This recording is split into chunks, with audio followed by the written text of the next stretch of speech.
Hello and welcome to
Hello, Magic fans. Welcome to another episode of Something Up My Sleeve. I'm your host, Michael Dardant, and we've got a great one for you today because this was already recorded. It's a great one because I get to sit back, relax, eat some popcorn along with you guys and take it easy and watch these amazing guests that I had. 4 featured performers from the recent IBM convention, which we just held in Pittsburgh last weekend. So you get a quick view of Pittsburgh and you get to hear from some amazing performers and how it felt to be part of this fabulous convention. So with no further ado, take it away, Pass Michael.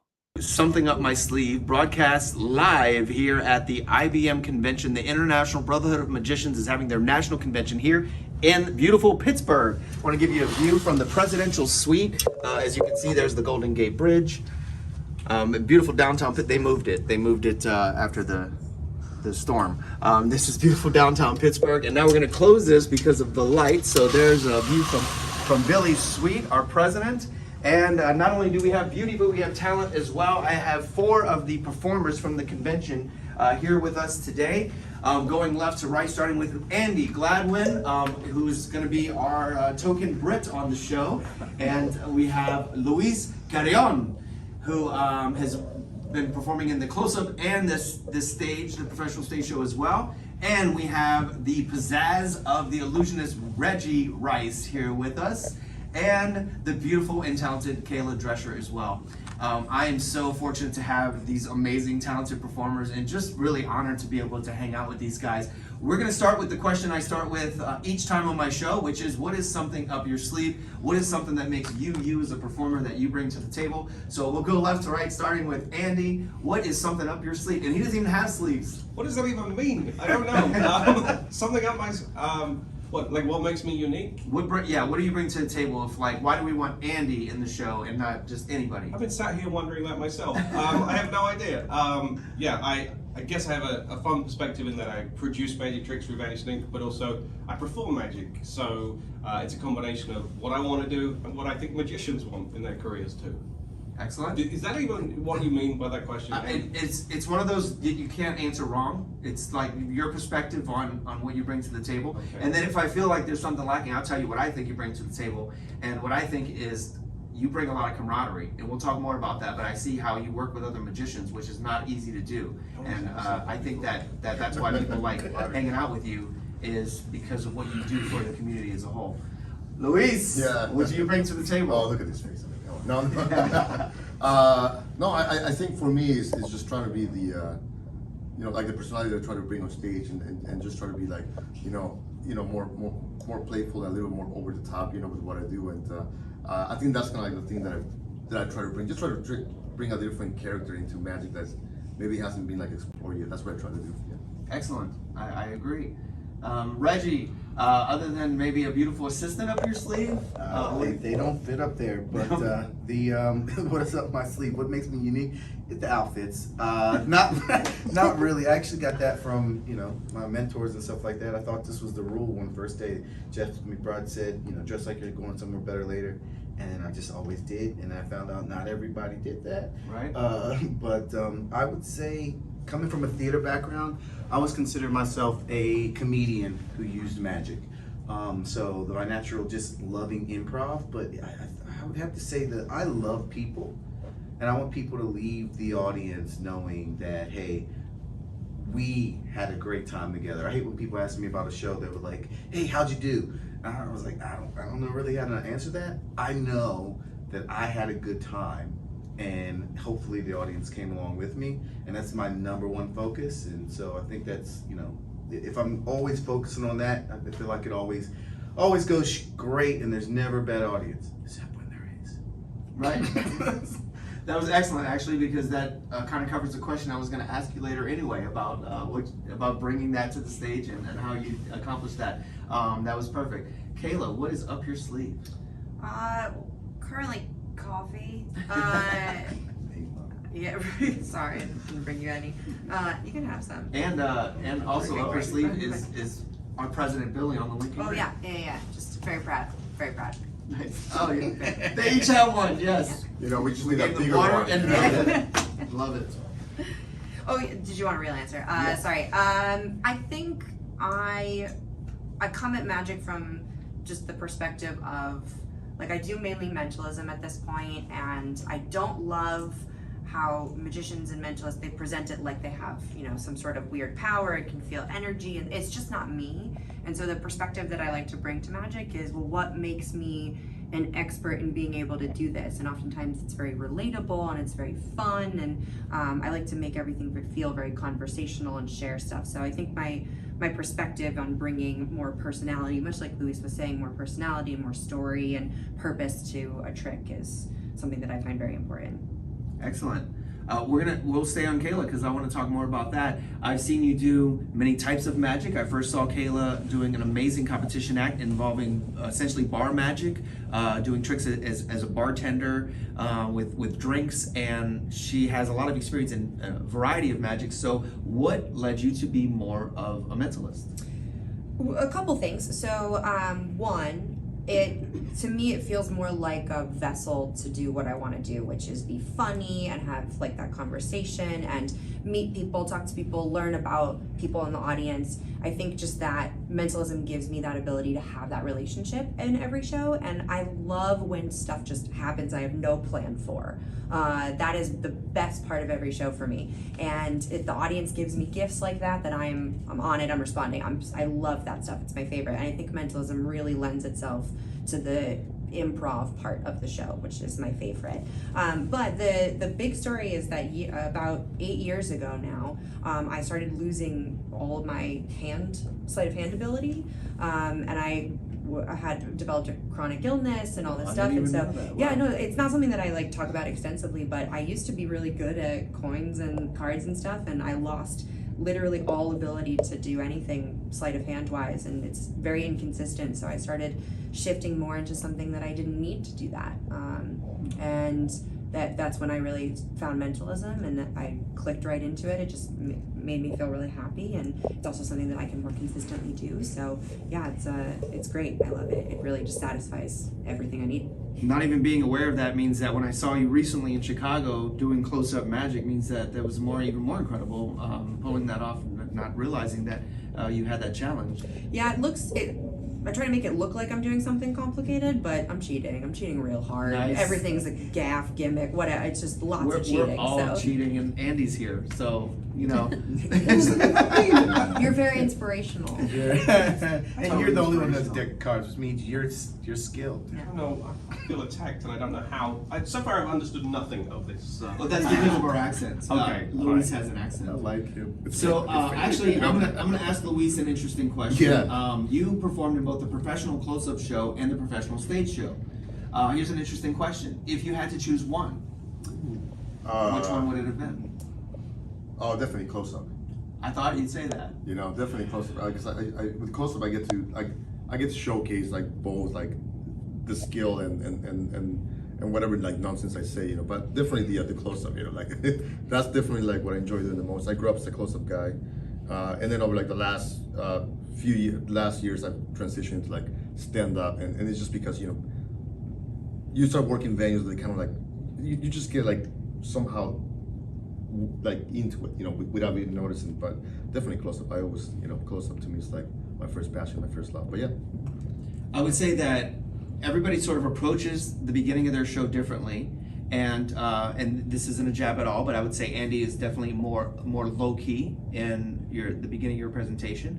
Kayla has a very different style. The two of you come out with very big personalities, and in a close-up show, which is meant to be smaller, Luis came out with a huge personality. Do you have a mantra or something you say to yourself before you walk up that puts you in that state of being that big? And that so for me, the biggest thing, and the reason I do that intro is because I'm not a fan of like when we just walk.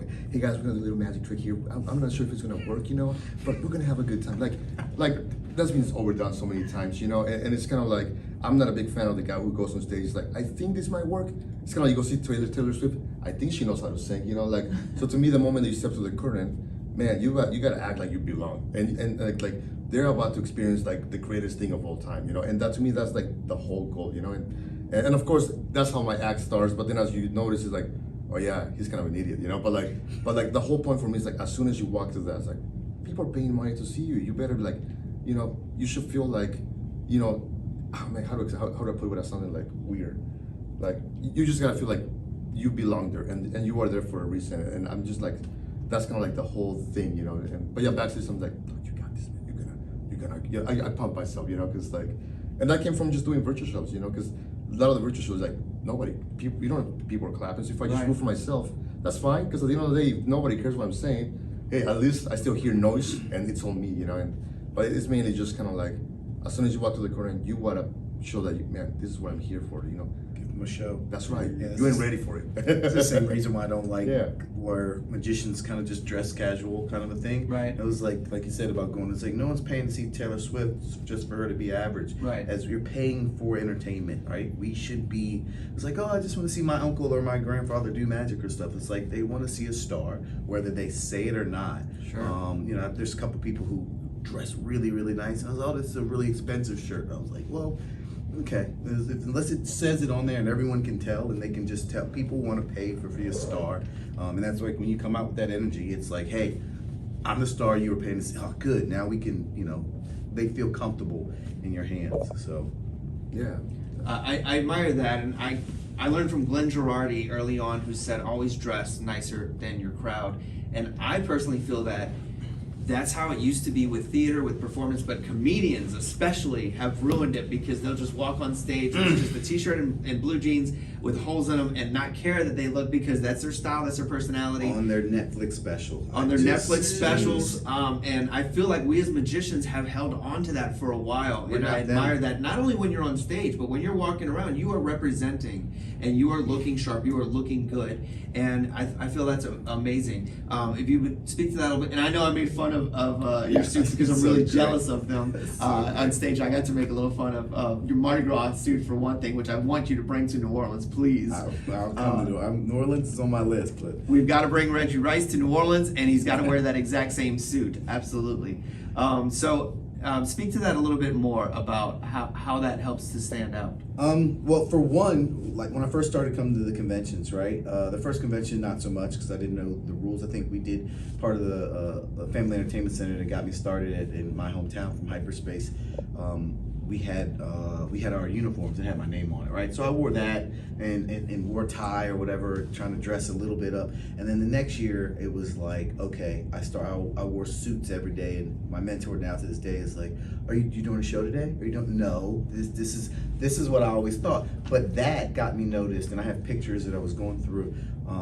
I have pictures with all the famous celebrities or magicians who I was looking up to, and they all noticed. It was like, "Oh, what do you do?" And I have pictures with all of them, and it was always something that, even though, because I wasn't any good, I started when I was 19, and I started meeting these guys literally 20. I was still doing coloring book. I mean, I still do it today, but that's different. But was my extent of it. So I wasn't good enough, being honest, to get noticed by them, by the magic, but they would notice me by my looks. And now I'm still friends with them. They, "Oh, what do you do?" And you know, I probably sent them stuff, and they were like, "Oh, you're cute." Like, but now it's like, and I like, competing or performing, because I don't compete.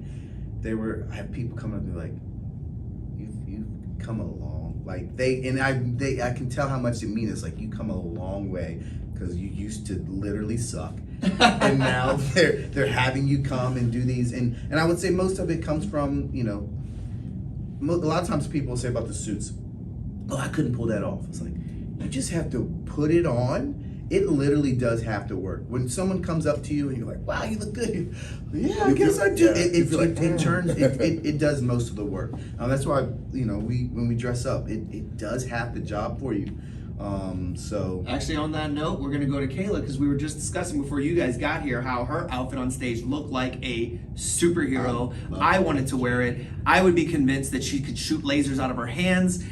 So how does that outfit make you feel, and when you take the stage, and does that help your personality? Yeah, there's how I kind of see myself on stage is I want people to feel like we are like just having a beer, but also there's a little nugget of me that feels like a Disney supervillain, and I just want to be a little bit. I want to be a little bit of a Star Trek captain and a little bit of Maleficent, and that's how I view every time I perform. So if I look at what I want to wear on stage, it often comes from that perspective, and so that I found that. Everyone's gonna hate me, but I found that on Amazon. That was that big cape, and it's $20 on Amazon in all the colors. It's great. I love it. Just ask me for the link. I'll send it to you. It's so good. And I'm just obsessed with it. And it does make me, when I walk out with the boots and the bright blue color, it does make me feel like like you said, just commanding the stage. Walk out and bam, I have a superhero cape on. We're backstage, and she had all black, right? And I didn't say anything. Part of me was a little disappointed in her. Just and my right pleather it was just, pants. I was like, "Oh, it's nice. It's all black." And like the little pet peeve in me is like, "Oh," And then I turn around, and the boots were blue with magic. I was like, "Yes!" I told her, I was like, "Thank Well, that's not goodness." exactly what you said to me. You said, "I'm not mad at you anymore." And I went, "Why were you mad at me? I couldn't We didn't say have it. this conversation. Why were you mad? What did I do?" It's not like you were gonna change it then. It was like, "Oh, let me order something from Amazon," even though it might have showed up. But Now, wardrobe is, real quick, you mentioned Star Trek. Who's your favorite Star Trek Captain captain? Catherine Janeway. Okay, Andy, it talks about wardrobe. I loved everything you had to say about Star Trek, absolutely. But that'll get us on a tangent. Because, Oh, yeah. I may Ready disagree, for but we'll it. agree to disagree. But we both love Star Trek. And Wait, that's who's your important. captain? Just we won't have a discussion. Well, just I gotta mean, know. it's hard to. I grew up with Picard. Okay, that's but fair. but I absolutely, but actually, I love the storyline of Voyager better than any Star Trek. Yeah. So I'm a huge Voyager fan. Yeah. I'm Andy- definitely Luke is definitely the captain that I. All right, well, let's go. Let's figure it out. Luis, do you have a favorite Star Trek captain? No, we're talking Luke Skywalker. Oh, all right. I'm asking Andy, I'm like, I was wondering if Jean-Luc Picard has been reduced to just Luke now.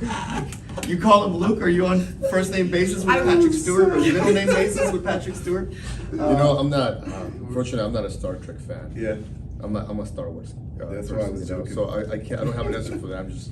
Yeah, I'm not. Who's your well, favorite we're- wrestler? Oh yeah, no, I have a few. Yeah. I mean, growing up, I mean, I used to see this guy Goldberg. He was just great. Oh, and then, but yeah, he's still one of my favorite ones. Yeah, but sorry about the Star Trek thing. You know.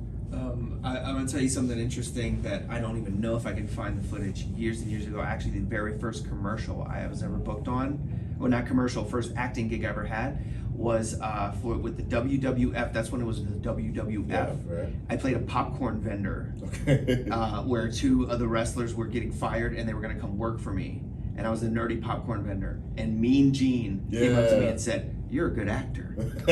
Yeah. So that was my wrestling Me and Gene, experience. okay, yeah, that's cool. Great. So coming back to, I'm sorry, Andy, do you have a favorite Star Trek? I've never seen it. I've never seen Star Wars. Everyone hates me, but I'm a busy person. Star Wars That's, or Star Trek? Or Star Trek. It's I'm very because busy. those don't air on the BBC. Apparently, Do you have BBC hobbies? doesn't have Star Trek. It's unfortunate. Look, Do you have hobbies? Look. I'm a busy person. Coming back to wardrobe, because this is mostly watched by magicians, and I think this part is interesting when you talked about in your lecture how, because when we're talking about wardrobe, it's one thing to look nice, but it's also something that we have to consider practicability, being magicians, and you were talking about that you had to change up a routine because you didn't have bracers. Is that how you could say it? Braces? Braces? Suspenders? What do you Suspend- call them we in say America? suspenders. Okay, in the UK, suspenders are very different. So, okay, we call them braces. Yeah. What are You they mean they're called? different? How? What are- You what mean are It's like kind of what like women wear to hold up. I don't even know what you call them in America. Keep We it call tucked them in. Oh, you're shirt. saying you Like use the word like a suspenders? garter. Garter, Right. maybe Yeah, that's the garter. word. We call Yeah. shirt stays, the one that. What do you call this? Braces. Okay, braces. So you were saying that because you were wearing braces, but then you weren't, so you had to like change up a routine based on what you were deciding to wear. I feel like I'm really adding value to this. Yeah, I stopped wearing braces. For me, I actually have a slightly different view to these guys. There's that Italian word, is it spazzatura? I can never say it right, which basically means when somebody looks at you, what you're wearing should just feel very authentic, very natural. And I take that onto stage as well. So actually, I'm more closer aligned to the stand-up comedians that you guys hate for wearing black t-shirts or whatever. But I think that's because I come from that world. I love watching stand-up. That is one of my hobbies, watching stand-up. So to me, and why I am quite kind of toned down when I walk on stage is because I'm trying to show my authentic self, and then I kind of build up to that. So for me, dress has always been, I'm kind of a bit of a techie, nerdy looking guy, so I dress to match that basically. Like I'm wearing Allbirds right now. I wear Allbirds on stage at times, and people look at me and go, "Ah, he's a bit of a nerdy guy." Fine. So for me, I don't have to use my dress to tell much of a story because I think it just authentically does anyway. No judgment. I think you guys are amazing. You know, it's funny I say that like that, and I think there's a part of it that's fine. Also, and it's like, do you believe that it also your magic is like, all right, if I want to focus on just the cards and the magic doing what it is, then you have a distraction. This is just distraction, right? Which is kind of all the reason why I do it. I mean, if it's a distraction, everyone, like you said, it's all part of the package. But if you want people to literally focus on you're literally doing magic, then it's almost a different way, a different perspective. Like I said, it's okay. And then if you suck at magic, which is also probably the reason why I was wearing the bright stuff at the beginning, you just, if your magic is great, no one's going up to Joshua J and be like, I think you should dress up more, because it's like, I believe he just performed actual magic. So Interesting. I've took Josh Bo's dress sense a lot. Yeah, those socks and sandals he's wearing right now is not a good look. He's Wearing lovely. socks and sandals? Socks and pink socks and sandals, and he will not listen to me. He As tells me like that. as like a human in his day to day or on stage? Oh no, it's human day today. Like that's what he's wearing today?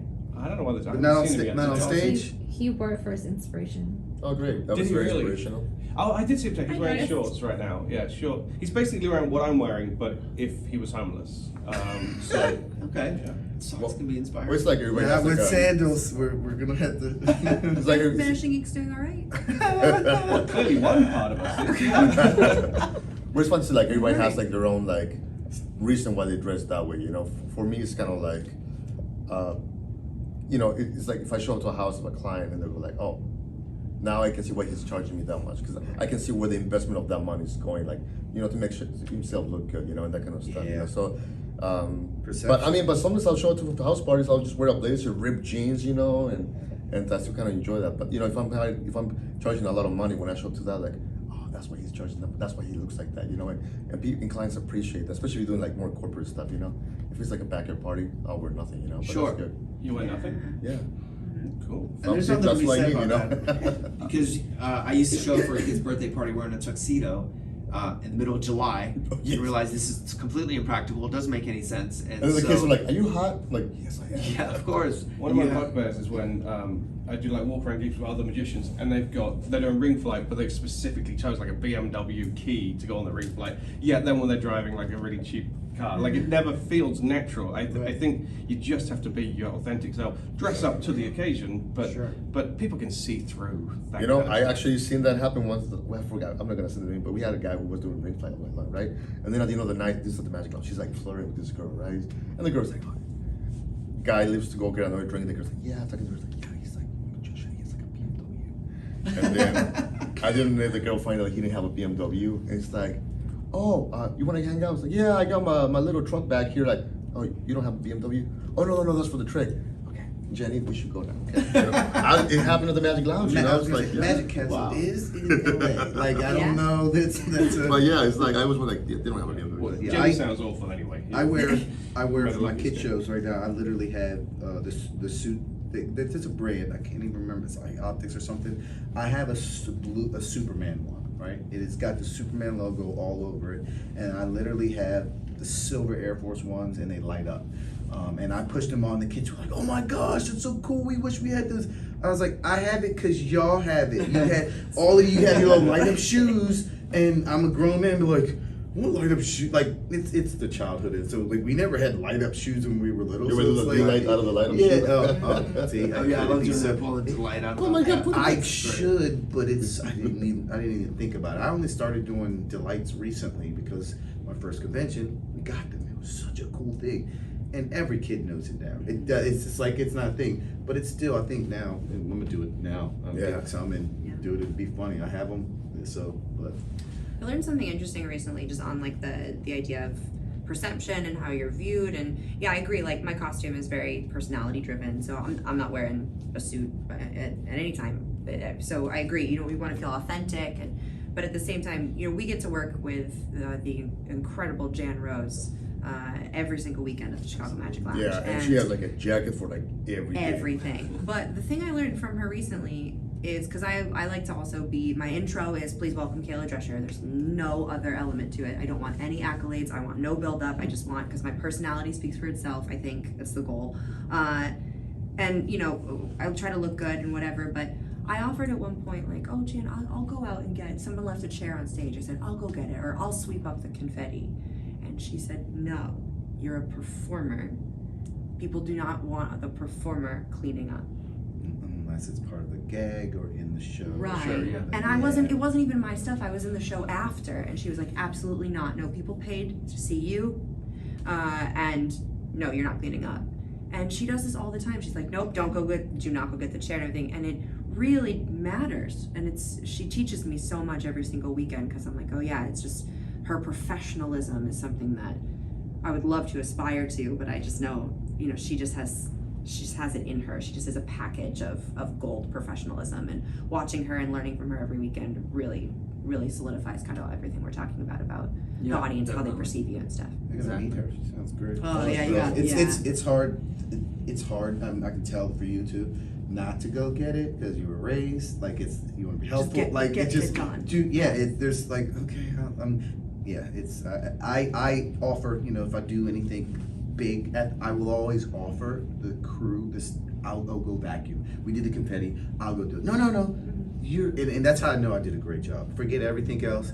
Afterwards, if I say, hey, you got a vacuum? They were like, no, we'd love it. We'll do it. I'm like, oh, yes. Because the stage, the custodial, they're watching from the wings, and they're like, we get to be a part of what you're doing. And just cleaning up this is, man, I was like, but you should offer. I don't always want to. That's how you know you've done a good job. I mean, the that's- crew is happy to vacuum your confetti. That's one of them. I mean, it's an expression. It's the little things. I just thought about it, but it's I always nice to everyone, the people who not just out front, but it really matters. And I was talking about this later in my success talk I do for schools and stuff, and the inspirational thing. But it's like I also said this at the first timers.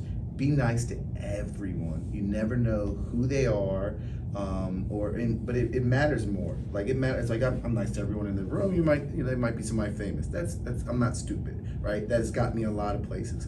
But then it also being nice to the people who are cleaning the room. It means more to them. Like I know whenever I was younger, and having these bigger guys nice to me meant everything to the world. So it all goes together. Like again, that she's inspired and wants to be this lady. I'm sure she had somebody in her life that passed it down, and it's passing the mantle down in all the different, ways. And so, See, when you walk in, Great I question. knew that I didn't like it. You were just great question. Nice. Glad you asked it. Glad you asked that question that I answered. No, so that's when you came into the convention, like, hey, you're like, hey, nice to me. I was like, oh, he's too nice. Too nice. No, It's got nice, me. Literally was planning because I had no idea what to do for my inspirational talk. Yeah. I'm literally recycling the success talk that I did, and that's one of them. I have gotten tours on Air Force One just from being nice to people. Other things that I've met, and I got into the room, and I think you guys will all appreciate this. At Magic Live a few years ago, I was in the room. It was Mark Wilson and Narnie, Siegfried and Roy, Chris Angel, Lance Burton, just Penn, and Matt King. They're all in the room, and then I always forget Siegfried's. I call him her handler. What is his assistant's name for years? Anyway, this is the only people in the room, and then I was part of Ring 50, and there was a lady there, and she was so sweet. I was always nice to her. She's just a nice lady, Miss Becky Wells, and love her to death. She was so sweet. When we get to the convention, I didn't know she had pool. She was like, "Come with me." I was like, "Where are we going?" Just stay here, sit in back. And we're in a room like this. I'm just in the back of the room, no one else, and they're all talking, doing all their stories, and I'm just like, no one's gonna believe this. Like everything, I didn't have my phone and and it was just because she's like, I just want you to see that. She's like, you were always nice. I like just being nice. I have little stories like that throughout my career, and it matters. So, and then you get people who not like you. They're waterproof, man. I can tell all of it. It says right there, waterproof. Great one. Yes, yes. Yeah, they're waterproof. Now let's talk a little bit about material, because performing for magicians obviously is very different than the rest of the muggles out there and what we generally do or get paid to do. So starting with Andi, what is the process of how you choose what it is you're going to perform at a convention like this and for this type of crowd? It used to be that I'd always be looking for how can I fool the magician, or what a magician's going to think is smart, and I wanted to impress the magicians. But as I've got older, I'm 40 now, so I feel old, it's the same stuff. I want magicians to see me at my best, because my job is to help inspire magicians, to help them select material. So now it's the same. The set that I would have done at this convention, or I did do at this convention, is the same set I would have done at a comedy club or wherever. Yeah. So to me, there's no difference. And I think the ultimate skill in a role like mine of performing magic for magicians and lay people is to overlap, is to create that same repertoire. Because frankly, it's of no use for me to be doing some weird gambling routine that a layperson would never understand at a magic convention, because nobody can take that and use it themselves. But they can see what I do for lay people, and they can maybe be inspired or find something useful from that. And is the routine that you did with the locked deck on Masters of Illusion, is that a key routine, no pun intended, for in your act? Is that something you do on a regular basis, or is that something for television? I came up with that for Masters, actually, and I'm still working on it. It's annoying. It looks so good. There's 3 forces, and it looks so good on Masters. But whenever I've done it in like real life, working on it, it doesn't quite look as good as I want it to be. So really? I'm still in the works. And I've had so many people saying, "Oh, can I do that routine?" Like, you could, but it's not quite there yet. So I'm still working on it. Luis, same question, although I could tell that a lot of that material is obviously your regular material because it's that freaking good. But what kind of planning went into what you were going to choose for your material for this convention? Well, for the convention, for the close-up show, like I know my card skills. Like I know, like, I can work with a deck of cards, and so that was for me, like, that was, oh, okay, that'll be fine. I was actually really worried about the stage show, and I kept telling Paige, I'm not sure how this is gonna go, because it's like everything that I'm doing up there, like the key band or the wrestling trick, it's not like from just like, whoa, I don't know how that works, but because the wrestling trick is just a force back, but I was like, but then Paige was like, it's just about the creativity of for the stand-up show, and people see it, and that's really what it came out to be. I was like, even like before the show last night, I was still like, people are gonna hate these, but I guess that part was just to showcase, I guess, that I can be like, I'm not a funny guy, just say dumb stuff, but it was just to showcase I guess in a way the creativity of like all the things that I can do besides just, oh, he's the card guy, and but that was kind of like that, yeah. I think you're funny. I think it naturally comes out. Your loud personality that you came out, it comes across. Yeah. Also, before we keep going with this, the suit I also wear it for a purpose, because they see me going up on stage squeaky clean. Oh, he's gonna be very like, very like, pick a card, sir, and then it's not that. It's like, oh, wait a minute. I thought it was gonna be like squeaky clean, like my friend Ryan Plunkett, he was like, it's very squeaky clean. Oh, it's not that.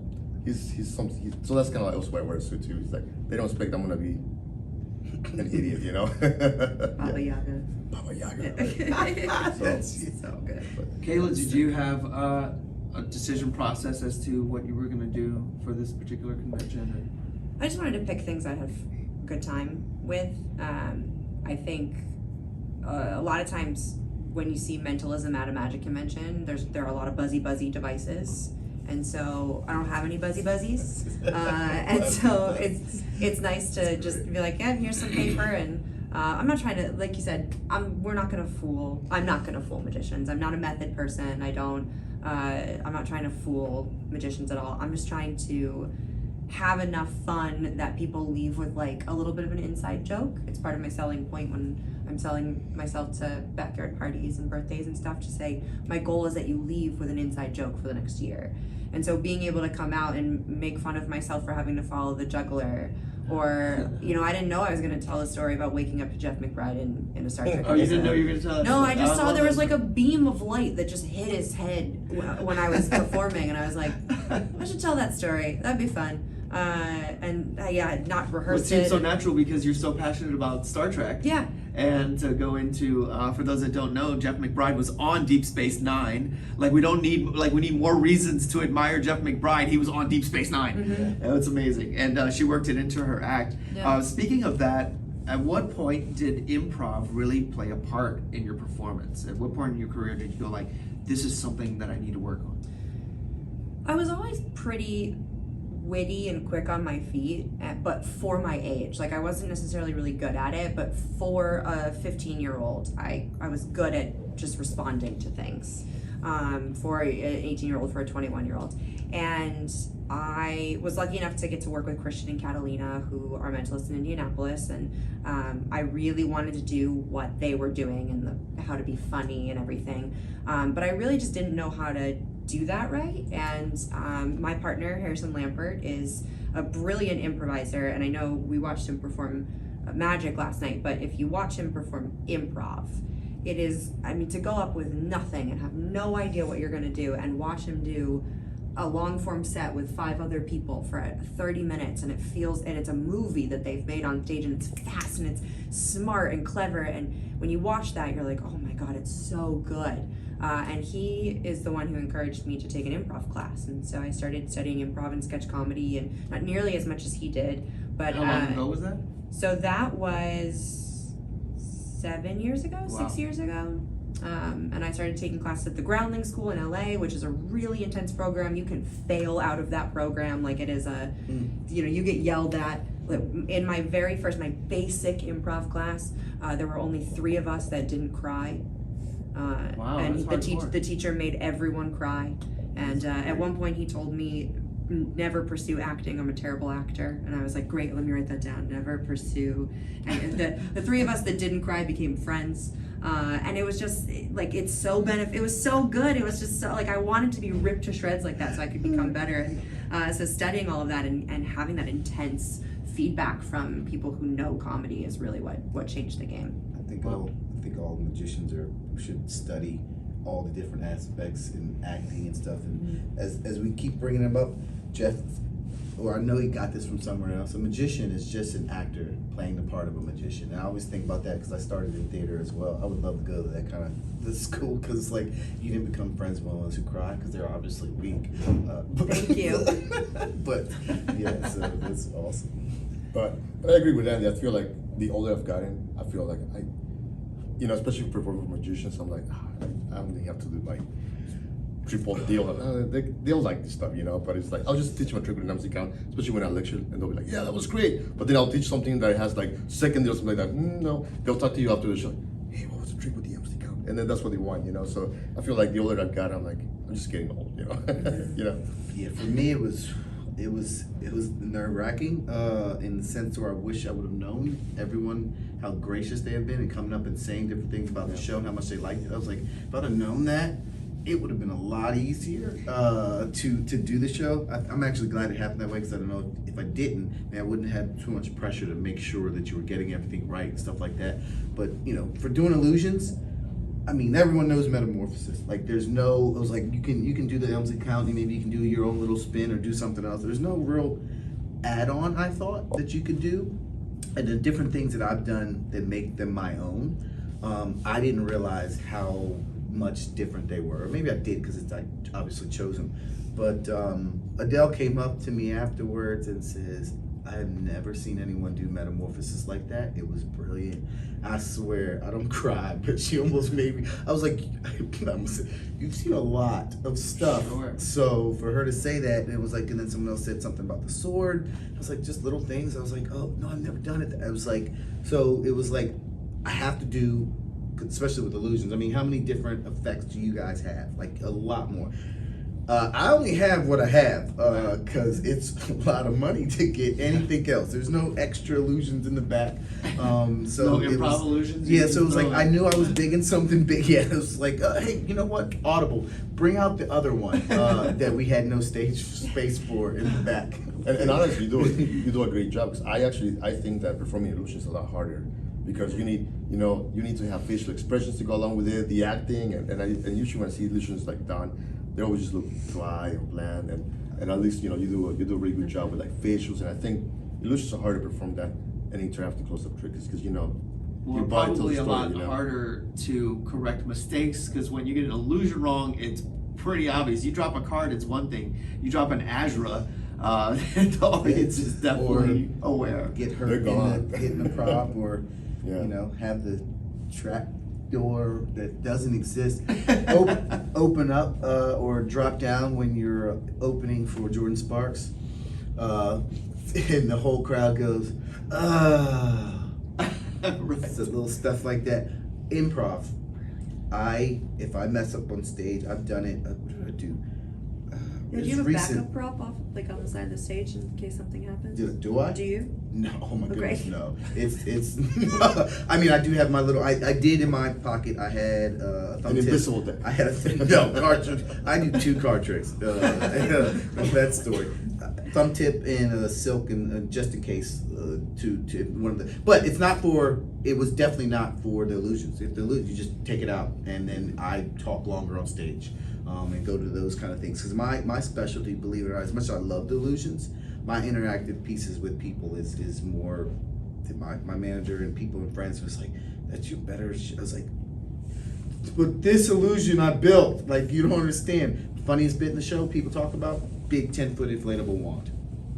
All you need is hot air. Nice, yeah. Really, I just spent It's $3,000 for this. It is cool to trick. pull that out of your pocket. It's Yeah, pretty it's, amazing.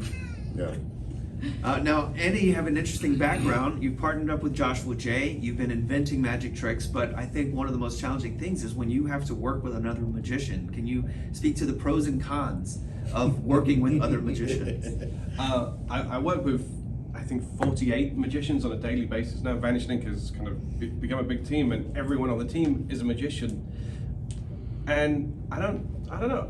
I wish I had like some secret. Here's how you work with another magician. But the truth is, like, everyone's their own person, and you just got to let everyone do their own thing. And I really run Vanish Ink like a community, and I think you could ask any member of the team and they would agree with me there. So I'm never in a meeting going, we need to do it this way because magic history says that this is the way it should be done. Like, everyone has a say.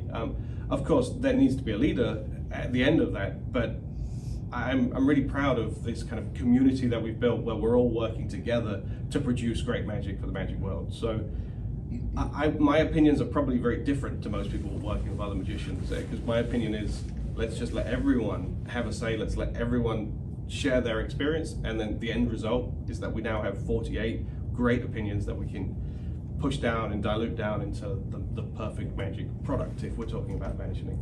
Well, you've also been very helpful and added so much to the community. And like I look over and there you are at Lucy Darling's table, helping her with merch. I look over and there you are helping Joshua. You're kind of volunteering yourself to be behind the scenes and going out of your way to make sure that the whole thing is running smoothly and that the community is working together. And I think that's admirable. Oh, thank you. Yeah, my whole view is like, I can help leave magic in a better place than I found it, and that comes into play of the Vanishing Ink is a 501c3, a charity where we do a lot of charity work for the College of Magic. We built a theatre there, and we built a creativity room where they can go and actually create magic there. We have a youth scholarship for young magicians who can go to conventions for free. Last year at Magi Fest, we had 60 young magicians and parents that could come for free. Oh, wow. And to me, that's just, I've been given this amazing opportunity with Vanishing Ink. It was never meant to be what it is. It was just supposed to be me and Josh publishing a few books together and releasing a few tricks. And it just exploded over the last 15 years. So, like, it would be unfair of me to just go, I'm taking all of that now that we've achieved thanks to the magic world. So it's genuinely important to give back. And I often find myself, if I'm at a convention working, going backstage saying, hey everyone, have a great show. Is there anything I can do to help? Because I'm just chilling out. Like, I know what it's like to be stressed backstage, getting your illusions ready or whatever. So I'm around to help, and I just try and do to magic what magic has done to me. Excellent, and a perfect segue to my second to last question, as we, I guess, probably need to wrap this up so you guys can get some food and then enjoy the rest of the amazing shows we have planned for this convention. But that is the youth program. When you talk about giving back to the community and uplifting magic, I believe each of you involved with the Lance Burton Teen Seminar? I wasn't. Okay, Kayla, you were? Yeah, kind of. Okay. I wasn't supposed to be in. Regardless of whether you But yeah. had some amazing things to share. It's such a great program offered to the teens that are in magic. Yeah, but sure. what would be your inspiring words to the youth of magic that are growing up in this community, Kayla? I encourage everyone to have something outside of magic that they love. A couple things, because you can bring it into magic and Even if it's not Star Trek. It's better if it is Star Trek. It's better if it is, but if it's not, it's fine. I will accept you for who you are. We accept you, Andy. Why didn't you give me this advice when we were kids? Like, I'm 40 now, it's too late to have other interests. We should Where were you in high school? Have you looked into Warhammer?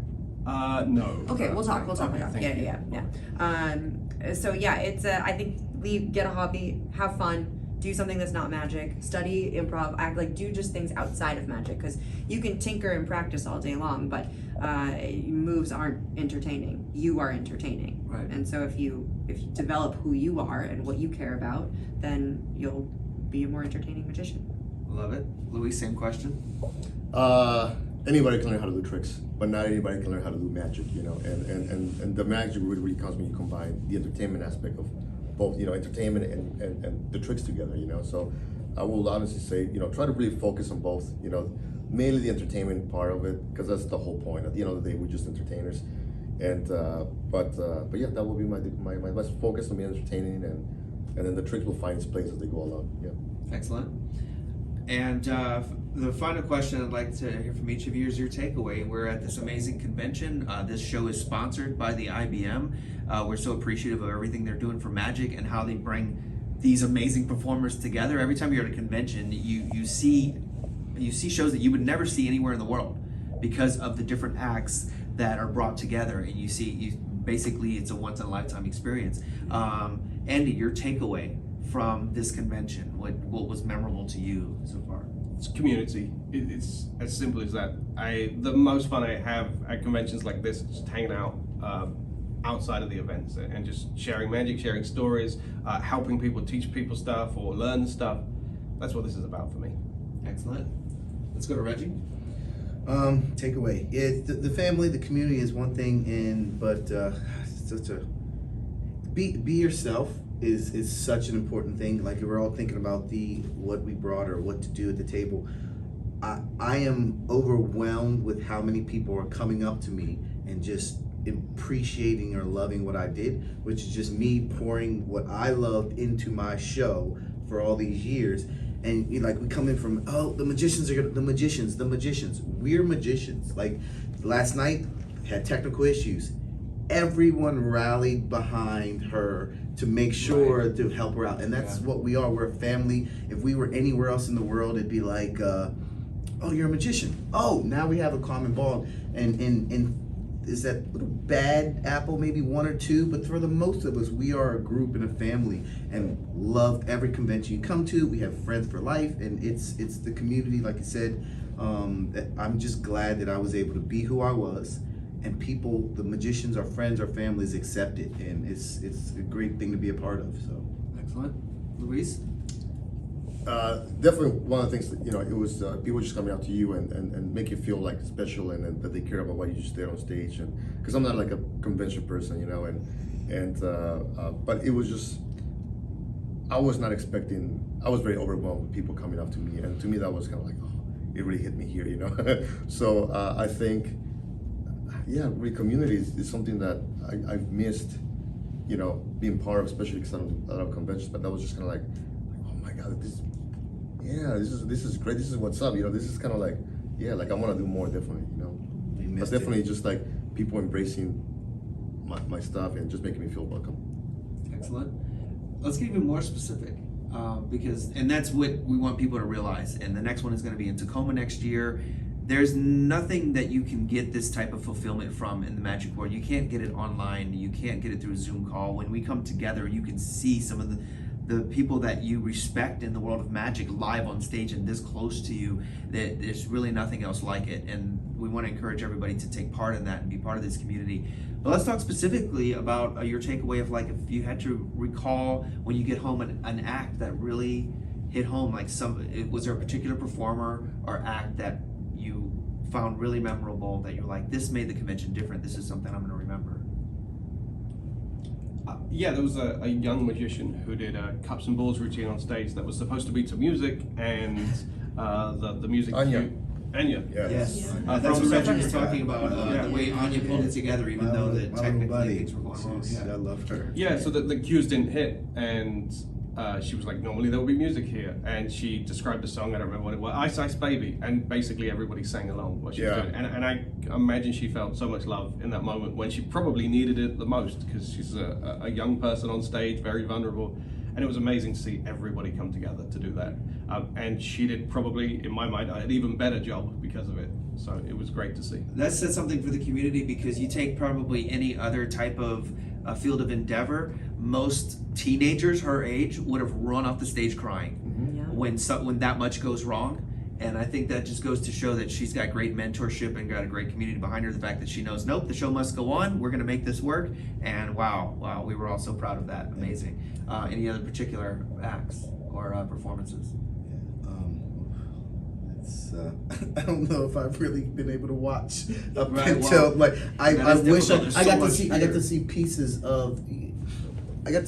backstage because I was last at the show, and I'm trying to watch the camera. But I'm like, no, go focus on your thing, because before I'm doing rehearsal, the poem that I had memorized, because it's such a big thing in my career, I was like, I don't know what happened. So I was trying to, but it was backstage listening to the applause from the different performers and seeing little bits and pieces of it and being able to watch it from, listen to it.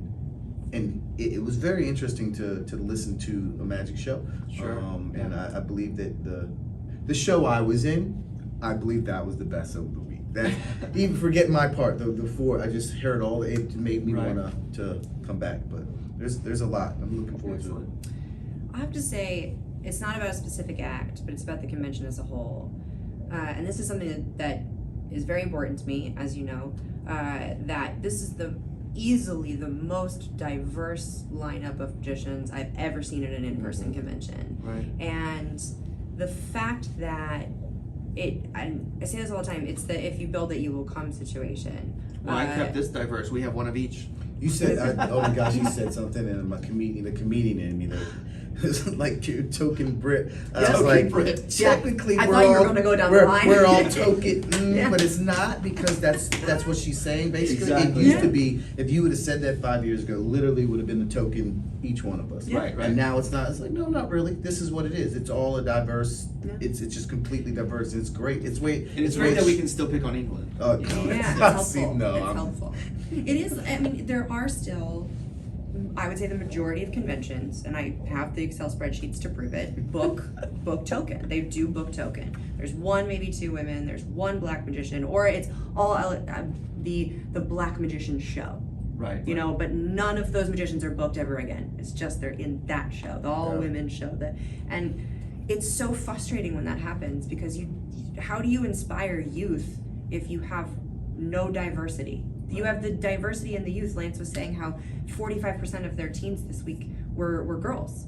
That's freaking amazing. Right. Yeah. When that never, Especially that's considering so cool. our history, Right. history of But magic. then Let if them you take don't, it. Let them take it. The kids, Yeah. if the older generation literally just kind of, and they have, my ring came to me actually to ask these different questions about how can we do this. I was like, kids do not know what you know, and as long as you don't bring in our messed up older Right. things into it, it's just, and it's like you said, it's like the all black show or all girl show. It's like, how about we just get the best of everything, put it all in, and then no one's really thinking, oh, that was a girl, that was a woman, that was a this or that, Right. and it would work out just like it's supposed to. We have a long way to go, but to see how far it's come is crazy, amazing. the fact that all these girls and all these diverse kids can see themselves on stage during this week multiple times Yeah. is what will make magic survive, and what will make magic good. And I think what ends up happening, and why I have seen so many diverse youth drop off as they learn magic, is because they just never see themselves on stage, or they might see it one time. This week, how many women were booked? Like, I mean, it's insane it's so important. And I really have to commend Sean and the team for putting in the effort. It's to book we're all good. He didn't go, okay, well, let me check my boxes. Everyone is good, but he made sure that this convention was inclusive and diverse, and I think that is something that every magic convention needs to look to this week and go, oh, okay, I see how that can be successful. Yeah, absolutely. Wow. All right. Phenomenal. I think that we'll wrap it up here. Thank you guys so much for being a part of this. Thanks for This is having just us. a taste of this is just 4 of the many performers that we have here at this convention, and the talent that was brought here, all meeting together in Pittsburgh. And we have one more day of it, so I want to let us get to it, but it has been absolutely incredible. This has been Something Up My Sleeve. Thank you guys for watching, and we'll see you soon.